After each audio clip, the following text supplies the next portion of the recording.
Otliq paraddan tortib yoshlar bilan ochiq muloqot, umumxalq xayriya hashari va hududlardagi manzilli ishlargacha. O'tgan hafta Milliy gvardiya nafaqat xizmat, balki vatanparvarlik ruhidagi tadbirlar bilan boy bo'ldi.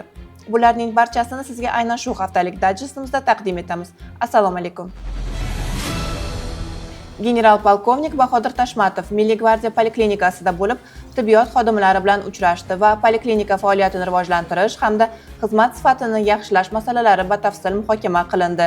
Shuningdek, sog'liqni saqlash tizimida zamonaviy standartlarni joriy etish va xizmat ko'rsatish sifatini oshirish yo'llari ko'rib chiqildi. Shuningdek, mehribonlik uylaridan turli millatga mansub o'g'il-qizlarni o'z tarbiyasiga olib, oilaviy bolalar uylarini tashkil etgan gvardiyachilar xonadonlariga tashrif buyurdi va bolalar uchun yaratilgan shart-sharoitlar ko'zdan kechirildi. Yoshlar kuni tadbirlari doirasida Milliy gvardiya qo'mondoni, sportchi va ijodkor yoshlar hamda harbiy qismga tashrif buyurgan maktab o'quvchilari bilan ochiq muloqot o'tkazdi. Shuningdek, muddatli harbiy xizmatchilarning jangovar va jismoniy tayyorgarligi va ularga yaratilgan shart-sharoitlar bilan yaqindan tanishdi. Yurt obodligi avvalo mahalladan boshlanadi shiori ostida mamlakatimiz bo'ylab umumxalq xayriya hashari o'tkazildi. Unda Milliy gvardiya harbiy xizmatchilari va ularning oila a'zolari ham faol ishtirok etib, mahallalarda obodonlashtirish va tozalash ishlarini amalga oshirishdi.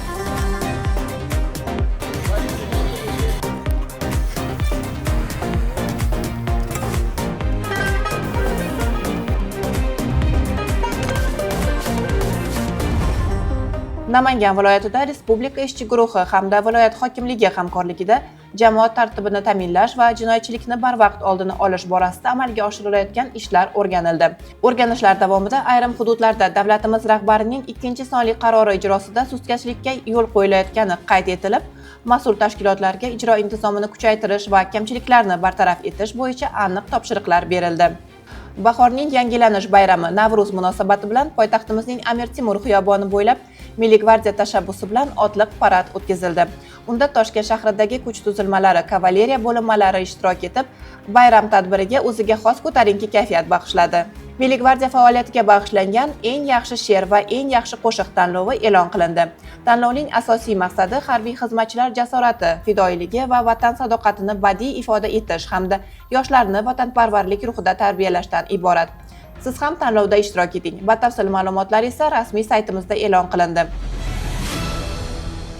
Siz o'tgan hafta davomida Milliy gvardiya tizimida amalga oshirilgan muhim voqealar bilan tanishdingiz. Keyingi sonlarda ham tizimdagi yangiliklar va amalga oshirilgan ishlar haqida sizga ma'lumot berishda davom etamiz.